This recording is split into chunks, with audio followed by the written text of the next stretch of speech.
Hello students, welcome to Gradify classes. I'm your mentor for subject education on the platform Gradify classes. So student, आज की class में हम बात करने वाले हैं यूनिट 1 से हमारी 11th क्लास है ये, जहाँ पे हम मार्क्सिज्म फिलोसफी को आज पढ़ने वाले हैं। इससे पहले के वीडियोस जो हमने यूनिट 1 के लिए बनाए हैं उसमें 10 वीडियोस ऑलरेडी डल चुके हैं, जिसमें हमने अलग अलग वेस्टर्न्स और अपने इंडियन फिलोसफीज को कवर किए हैं। हम सीक्वेंस से चल रहे हैं उसमें भी। तो आज हमारी उसकी आगे की क्लास 11वीं क्लास है। ठीक है, यूनिट 2 भी मैंने स्टार्ट कर दी है, जिसमें काफी कुछ कवर किया हुआ है मैंने। आप वो भी देख सकते हैं, डिस्क्रिप्शन बॉक्स में सबका आपको लिंक मिल जाएगा। तो चलिए आज स्टार्ट करते हैं मार्क्सिज्म फिलोसफी को और देखेंगे कि इसमें क्या चीजें इंपॉर्टेंट हैं जो आपके एग्जाम पर्सपेक्टिव से ठीक है, आपको पढ़ने के लिए इम्पोर्टेंट है, क्योंकि बहुत ज्यादा डिटेलिंग हमें नहीं पढ़नी है, हमें उतना पढ़ना है जो आपके एग्जाम के लिए ठीक हो और इम्पोर्टेंट हो। तो चलिए देखते हैं मार्क्सिज्म फिलोसफी को। देखिए, मार्क्सिज्म फिलोसफी जो है वो किसके द्वारा दी गई है, इसके फाउंडर का अगर नाम पूछा जाए तो आपको पता होना चाहिए, इनका नाम है कार्ल मार्क्स।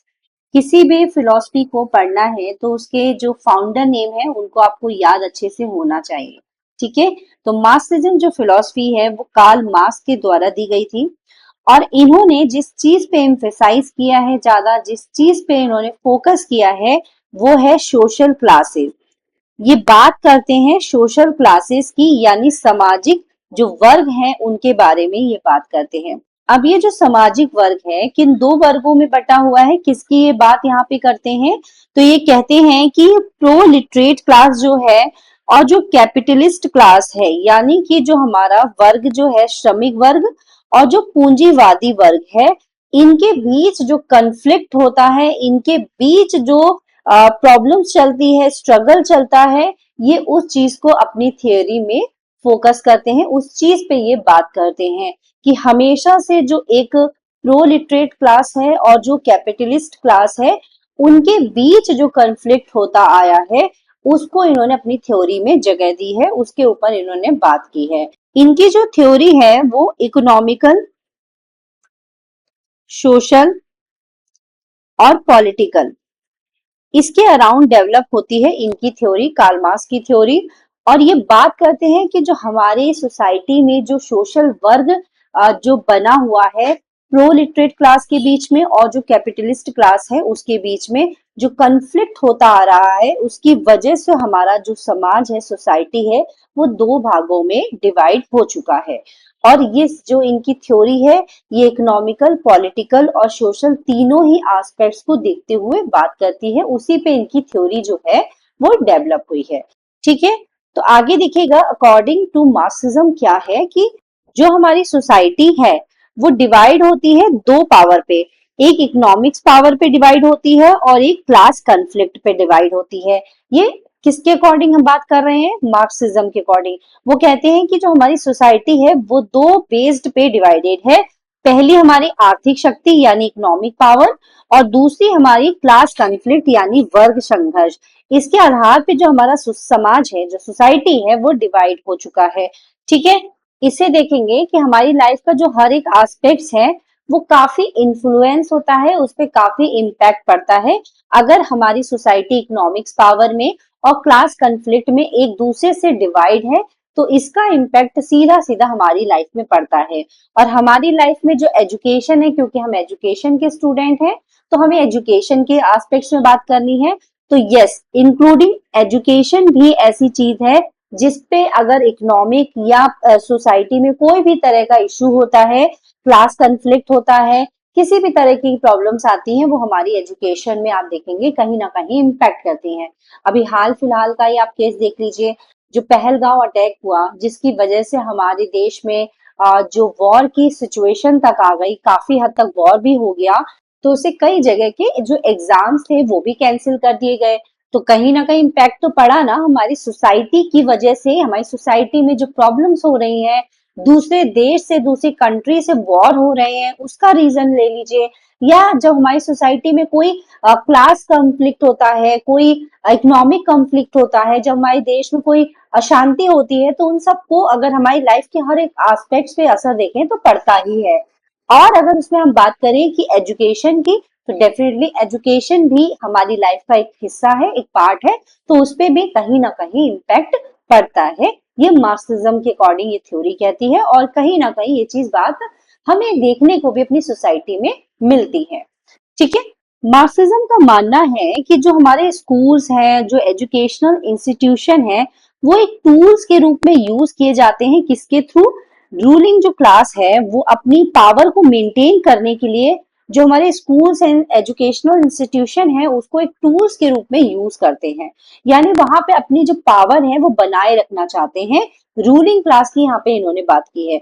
वो अपनी पावर को बनाए रखने के लिए जो एजुकेशनल इंस्टीट्यूशंस हैं, स्कूल्स हैं, उनको अपने सत्ता में, अपने कब्जे में रखना चाहते हैं, अपने उसको एक एज टूल यूज करते हैं जो भी रूलिंग क्लास होते हैं। इनके अकॉर्डिंग जो सोसाइटी में इनइक्वालिटीज फैली हुई है उसको कम करना चाहिए, ना कि बढ़ाना चाहिए। लेकिन इसको बढ़ाने का काम पूंजीवादी वर्ग कर रहा है। और पूंजीवादी वर्ग को पावर कैसे मिल रही है? क्योंकि वो स्कूल और एजुकेशनल इंस्टीट्यूशन है, उनको एज अ टूल वो यूज कर रहे हैं, जिससे हमारे सोसाइटी में इनइक्वालिटीज घटने की बजाय बढ़ती जा रही है। ये अपनी थ्योरी में ये समझाना चाह रहे हैं। ठीक है, तो ये आप कुछ की पॉइंट्स याद रखिएगा। अब देख लीजिए इनके फाउंडर कार्ल मार्क्स, जैसे कि अभी हमने पढ़ा, ये बॉर्न हुए थे 5 मई 1818 में, और जो इनकी नेशनलिटी है वो जर्मन है। इनकी एक बहुत ही फेमस बुक थी जो आपको कभी पूछी जाती है एग्जाम में, कभी कभी पूछी गई है, जो कि है द कम्युनिस्ट मैनिफेस्टो, यानी कम्युनिस्ट घोषणा पत्र, जो इन्होंने अपने दोस्त फेडरिक एगल्स के साथ इन्होंने ये बुक लिखी थी। और ये बुक कार्ल मार्क्स की है, याद रखिएगा, कभी पूछा जाए तो आपको पता होना चाहिए। अब इनके कंसेप्ट हम पढ़ने वाले हैं जो कि इनके थ्योरी से रिलेटेड हैं। देख लेते हैं क्या कंसेप्ट हैं। सबसे पहला ये अपनी बात करते हैं थ्योरी में क्लास स्ट्रगल की, कि जो सोसाइटी है वो ऑलवेज कन्फ्लिक्ट में पड़ी रहती है, किसकी वजह से? सोशल क्लासेस की वजह से। यानी जो हमारा समाज, हमारी सोसाइटी है, वो सोशल क्लासेस की वजह से हमेशा कन्फ्लिक्ट करता रहता है आपस में। ठीक है।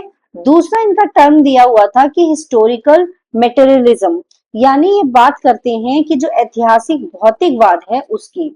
इसमें इन्होंने कहा था कि जो इकोनॉमिक्स कंडीशन है और जो मटेरियल नीड्स है वो शेप करती है हमारी हिस्ट्री को और ह्यूमन सोसाइटी को। यानी कि बात करते हैं जो आर्थिक परिस्थितियां हैं और जो भौतिक आवश्यकताएं हैं वो इतिहास और मानव समाज को आकार यानी शेप देने का काम करती हैं।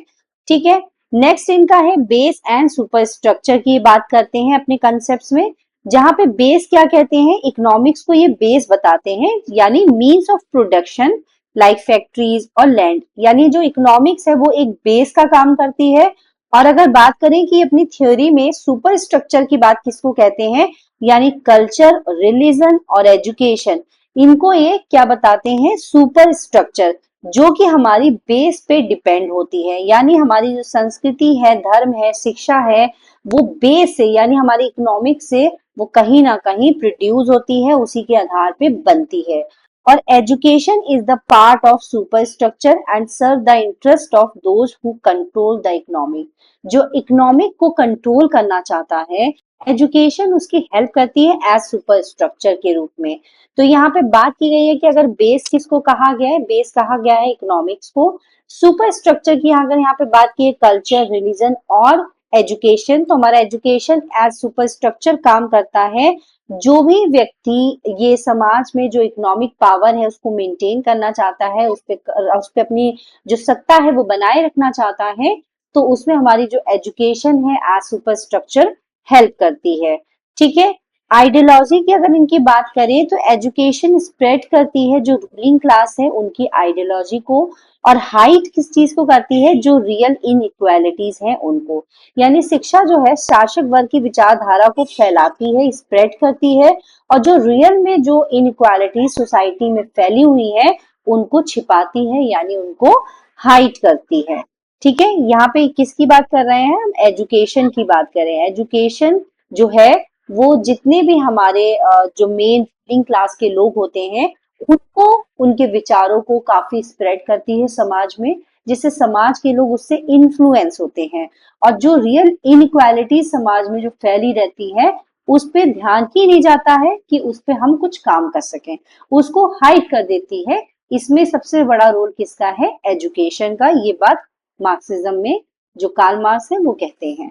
ठीक है, नेक्स्ट इन्होंने रिप्रोडक्शन थ्योरी की बात अपने की कंसेप्ट्स में की है, जहां पे इन्होंने कहा है जो स्कूल है वो एक ऐसी संस्था है, एक ऐसी ऑर्गेनाइजेशन है जो क्लास स्ट्रक्चर को बढ़ाने के लिए प्रमोट करती है किस चीज को, ओबीडियंस को, पंक्चुअलिटी को और एक्सेप्टेंस ऑफ अथॉरिटी को। इन सबको क्या क्लास स्ट्रक्चर बढ़ाने के लिए इन सबको कौन प्रमोट करता है, स्कूल प्रमोट करता है, जिसमें जो हमारे स्टूडेंट्स है वो प्रिपेयर किए जाते हैं ऐसी जॉब्स के लिए जो पूंजीवादी वर्ग व्यवस्था में उनके लिए उनकी क्षमता से अलग हटके होती है। यानी जो स्टूडेंट की जो कैपेबिलिटी होती है उस तरीके की उनको जॉब्स नहीं मिलती है, वो जॉब्स मिलती है जो पूंजीवादी वर्ग व्यवस्था उनके लिए डिसाइड करती है या जिनके लिए उनको तैयार किया जाता है। मतलब बच्चे की क्षमता कुछ और होती है, उसको कुछ और तरीके की जॉब्स पकड़ाई जाती है, क्योंकि ये क्लास वर्ग जो यहाँ पे सोसाइटी में फैला हुआ है, ये रीजन यही है जिसकी वजह से जो स्टूडेंट हैं उनकी कैपेबिलिटी को ध्यान में ना रख के उनको उन जॉब्स के लिए तैयार किया जाता है जो अनइक्वालिटी को बढ़ावा देती है। ठीक है, तो क्लास वर्क को प्रमोट करने का काम यहाँ पे किसने किया है, स्कूल ने किया है। ये रिप्रोडक्शन थ्योरी में कार्ल मार्क्स जी बताते हैं कि स्कूल ही एक ऐसी ऑर्गेनाइजेशन, एक ऐसी संस्था है जो रिप्रोड्यूस करती है क्लास स्ट्रक्चर को बाय प्रमोटिंग ओबीडियंस, पंक्चुअलिटी और एक्सेप्टेंस अथॉरिटी करके।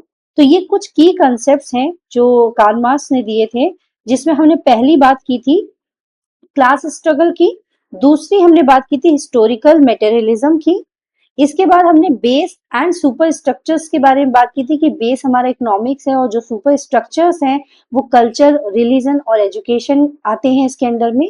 और इसके बाद हमने इनकी आइडियोलॉजी की बात की थी और अभी हमने बात की है रिप्रोडक्शन थ्योरी की। ये कुछ की कंसेप्ट हैं जो कि कार्ल मार्क्स से रिलेटेड हैं, जब पेपर में आपको देखने को मिले तो आप कार्ल मार्क्स ही टिक करेंगे। ठीक है, अब यहाँ पे देखिएगा मार्क्सिज्म में जो एजुकेशन है वो किस तरीके से है। देखिए मार्क्सिज्म में जो एजुकेशन की बात की जाती है वो कहा जाता है कि ये प्रोवाइड नहीं करती है इक्वल अपॉर्चुनिटी। एजुकेशन है वो क्लास वर्ग यानी स्कूल जो है क्लास वर्ग को प्रमोट करती है, जिसकी वजह से जो इक्वल अपॉर्चुनिटी है वो एजुकेशन प्रोवाइड नहीं करती है। एजुकेशन सपोर्ट करती है किसको, कैपिटलिस्ट सिस्टम को। याद रखिएगा एजुकेशन जो है वो पूंजीवादी वर्ग को सपोर्ट करती है। किस तरीके से, ये फिट करती है जो एग्जिस्टिंग क्लास स्ट्रक्चर है उसको फिट करती है, उसमें जो वर्कर्स हैं उनको उसमें फिट करती है।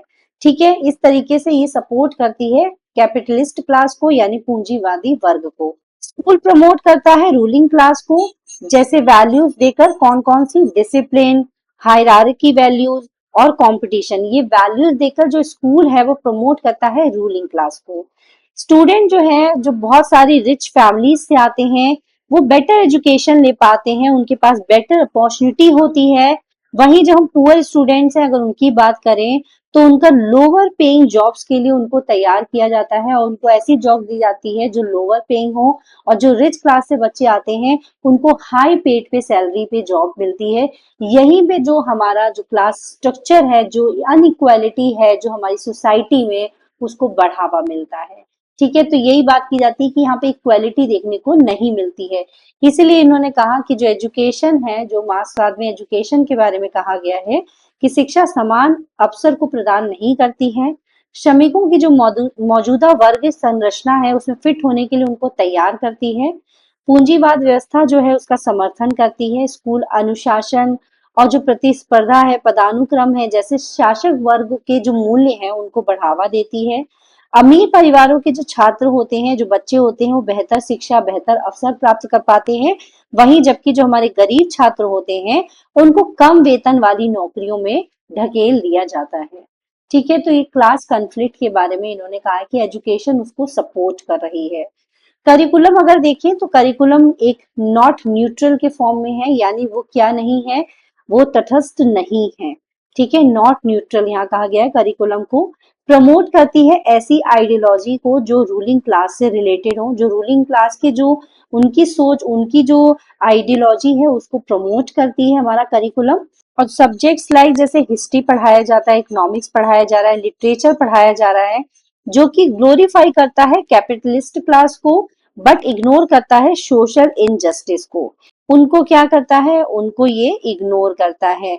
ठीक है, क्रिटिकल थिंकिंग, क्वेश्चनिंग अथॉरिटी और understanding of class conflict are discourage. इन सबको यहाँ पे डिस्करेज किया जाता है हमारे करिकुलम में।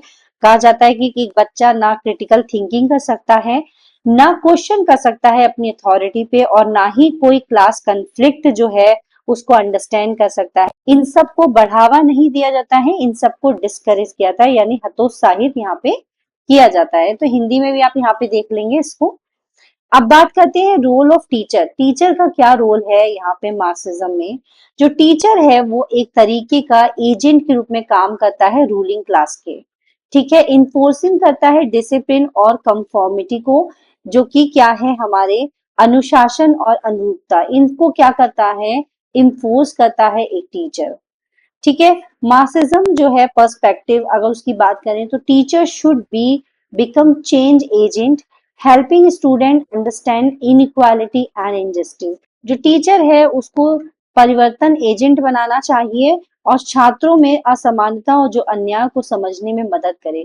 यानी टीचर को ही कोशिश करनी है यहाँ पर कि जो स्टूडेंट हैं उनको इनइक्वालिटी के बारे में समझाएं कि क्या होती है इनइक्वालिटी और सोसाइटी में इसको कैसे बढ़ावा मिल रहा है, कौन लोग हैं जो इसको बढ़ा रहे हैं, इनजस्टिस क्या है, इससे हम कैसे जस्टिस में बदल सकते हैं, कैसे जिन लोगों के साथ इनजस्टिस हो रहा है हम उस पर काम कर सकते हैं। तो इन सब को किस पे हेल्प करना है, इन सब पे जिसको हेल्प करना है वो है हमारे टीचर्स। तो टीचर ऐसा होना चाहिए जो एक चेंज एजेंट के रूप में काम करे और स्टूडेंट्स को हेल्प करे अंडरस्टैंड करने में इनइक्वालिटी, इनजस्टिस और जो सोशल क्लास वर्ग जो फैला हुआ है उसको कम करने में, उसको खत्म करने में हमारा टीचर हेल्प करे। इनकरेज करे, जो बच्चों की क्रिटिकल थिंकिंग है जिसको डिस्करेज किया गया है उसको इनकरेज करना है, जिससे बच्चे जो रियल वर्ल्ड प्रॉब्लम्स हैं उन पे डिस्कशन कर पाए। यानी अपनी जो वास्तविक जो अनुभव जो ले रहे हैं, जो प्रॉब्लम्स का अनुभव ले रहे हैं, जो अपने समाज में प्रॉब्लम्स देख रहे हैं उन पे डिस्कस कर सके, आपस में बात कर सकें और उन प्रॉब्लम्स का जो सोल्यूशन है उसको निकाल सकें, अपने दिमाग क्रिटिकल थिंकिंग को और बढ़ाएं। तो ये सारे काम हमारे एक टीचर को करने हैं, ये मार्क्सिज्म कहते हैं। ठीक है, और अगर हम बात करें स्टूडेंट का क्या रोल है मार्क्सिज्म में, तो student should not be passive. जो हमारा स्टूडेंट है वो पैसिव लर्नर नहीं होना चाहिए, एक निष्क्रिय शिक्षार्थी नहीं होना चाहिए। क्वेश्चन करने आना चाहिए, डिस्कस करने आना चाहिए, जो भी हमारे रियल प्रॉब्लम्स होती हैं, जो भी हमारे समाज में इनइक्वालिटी फैली हुई है उस पे डिस्कस करें, उन प्रॉब्लम्स का समाधान निकालें। ठीक है, इन सब पे सोचने का काम हमारे स्टूडेंट्स को करना चाहिए, जिसकी वजह से हम कहते हैं कि वो एक पैसिव लर्नर के रूप में काम ना करें, एक्टिव लर्नर के रूप में काम करें। क्योंकि एजुकेशन जो है वो एम्पावर करती है अंडरस्टैंड करने में, जो कि हमारे सोशल कंडीशंस होती हैं उनको, और जो हमारे वर्क टूवर्ड्स सोशल चेंज है उनको, उनके लिए हम पे सोचने पे हमें मजबूर करती है शिक्षा, कि जो भी हमारे सोशल चेंज है वो कैसे लाने हैं, उन पे काम कैसे करना है, जो हमारी सोशल कंडीशन है उनके बारे में हम कैसे सोच सकते हैं, उनके बारे में अपनी क्रिटिकल थिंकिंग को कौन कैसे एम्पावर कर सकते हैं। इन सब पे हमें जो पावर देती है, इन सब पे जो हमें काम करने का जो हिम्मत देती है वो एजुकेशन देती है, हमें पावर देती है एजुकेशन। क्लियर यहाँ तक की बात। अब हमारे जो कुछ प्रीवियस ईयर क्वेश्चंस थे वो कैसे आए हुए हैं इस टॉपिक से वो हम देखेंगे, लेकिन उससे पहले हमें ये देख लेना है कि कुछ इंपॉर्टेंट चीजें थी क्या, हमने वो सब समझ ली। तो हमने ये इंपॉर्टेंट चीजें थी, करिकुलम, टीचर का क्या रोल है, स्टूडेंट का क्या रोल है, ये सब चीजें हमने यहाँ पे अच्छे से क्लियर कर लिया है। देखिए टॉपिक बहुत छोटा था, बहुत ही ज्यादा हमें डीप में इसमें नहीं पढ़ना है, हमें मेन इसके जो की कंसेप्ट हैं उस पर बात करनी है कि इन्होंने जो हमारी कैपिटलिस्ट क्लास थी उस पे और जो प्रोलिटरेट क्लास है उसमें दो भागों में इन्होंने कहा है कि जो हमारा सोसाइटी है वो उसमें डिवाइड है, और हमारा जो सोसाइटी है वो सोशल, पॉलिटिकल और इकोनॉमिक इसके आधार पे क्या काम करता है, कैसे इसके आधार पे हमारे दो ग्रुपों में लोग डिवाइड हैं, और इनके जो की कंसेप्ट है बस वो आपको पढ़ने हैं। मेन मेन चीजें इनकी बस जाननी है, ये किस चीज पे बात करते थे ये आपको ध्यान होना चाहिए। ठीक है, अब इनके कुछ प्रीवियस ईयर के क्वेश्चन जब हम देखेंगे तो आपको पता चलेगा कि कैसे क्वेश्चन हमारे लास्ट ईयर्स में आए हैं। सबसे पहला क्वेश्चन 2020 के जून में आया हुआ है, जो कि क्वेश्चन है मार्क्सिज्म इन एजुकेशन एम्फेसाइजेस। जो मार्क्सिज्म है यानी शिक्षा में जो मार्क्सवाद है वो किस चीज पर सबसे ज्यादा जोर देता है, इंडिविजुअल ग्रोथ पे, class struggle and social change पे, या स्पिरिचुअल डेवलपमेंट पे, या टेक्नोलॉजिकल एडवांसमेंट पे। अभी आपने देखा हमने टेक्नोलॉजिकल एडवांसमेंट जैसी कोई भी बात हमने इस थ्योरी में नहीं की है, स्पिरिचुअल डेवलपमेंट की भी बात नहीं की है, और इंडिविजुअल ग्रोथ की भी यहाँ मार्क्सिज्म में बात नहीं की गई है। तो यहाँ पे जो राइट आंसर है वो क्लास स्ट्रगल और सोशल चेंज, यानी इन्होंने बात पूरे अपनी थ्योरी में वर्ग संघर्ष और सामाजिक परिवर्तन की है। तो हमारा राइट आंसर बी हुआ। ठीक है, नेक्स्ट क्वेश्चन 2021 में आया था दिसंबर में। According to Marxism the function of education is to, मार्क्सवाद के अनुसार जो शिक्षा का कार्य है वो क्या है, आपको ये बताना है। पहला है कि प्रमोट इक्वल अपॉर्चुनिटी, या eliminate social conflict, reproduce class inequality और क्रिएट एम्प्लॉयमेंट। तो मार्क्सिज्म के अनुसार जो शिक्षा का जो फंक्शन है वो हमने पढ़ा था रिप्रोड्यूस क्लास इनइक्वालिटी। हमने देखा था स्कूल क्या करता है, स्कूल करता है जितने भी हमारी क्लास इनइक्वालिटीज हैं इनको क्या करता है, प्रमोट करता है। यहाँ पे हमने शिक्षा में यही बात की थी कि शिक्षा का काम क्या है, शिक्षा का काम है रिप्रोड्यूस क्लास इनइक्वालिटी, जबकि कार्य क्या होने चाहिए, इक्वल अपॉर्चुनिटी देना, एलिमिनेट सोशल कॉन्फ्लिक्ट और क्रिएट एम्प्लॉयमेंट। लेकिन जबकि यहाँ पे जो शिक्षा है वो क्या कार्य कर रही है, जो हमारा स्कूल है वो किस चीज को प्रमोट कर रहा है, वो प्रमोट कर रहा है रिप्रोड्यूस क्लास इनइक्वालिटी को। ठीक है, तो ये हमारा राइट आंसर हुआ। नेक्स्ट है क्वेश्चन हमारा 2022 की जून साइकिल में आया था, who is associated with the reproduction theory in the context of Marxism and education. कौन है जो इस चीज से जुड़े हुए हैं, आपको ये बताना है यहाँ पे। तो जॉन डीवी है, लुइस अल्थुसर है, या इवान इलिच है, या रविंद्रनाथ टैगोर है। तो अभी आपने यहाँ पे मैंने आपको पढ़ाया था, यहाँ पे देखिएगा रिप्रोडक्शन वाली बात जहां हमने की थी। एक सेकेंड आप रुकिएगा, मैं आपको दिखाती हूँ। ये देखिएगा रिप्रोडक्शन थ्योरी जो हमारी है वो लुइस अल्थुसर से रिलेटेड है। यहीं पे एक क्वेश्चन जो पूछा गया है आपके इस साइकिल में, जो क्वेश्चन आया है उसमें आपको नाम बताना है कि इसमें कौन जो है वो इससे जुड़ा हुआ है। तो जुड़ा कौन है, लुइस अल्थुसर इससे जुड़े हुए हैं, ये आपको याद रखना है। मार्क्सवाद और शिक्षा के संदर्भ में रिप्रोडक्शन थ्योरी किसने दी है, ठीक है, इसके बारे में बात हुई है।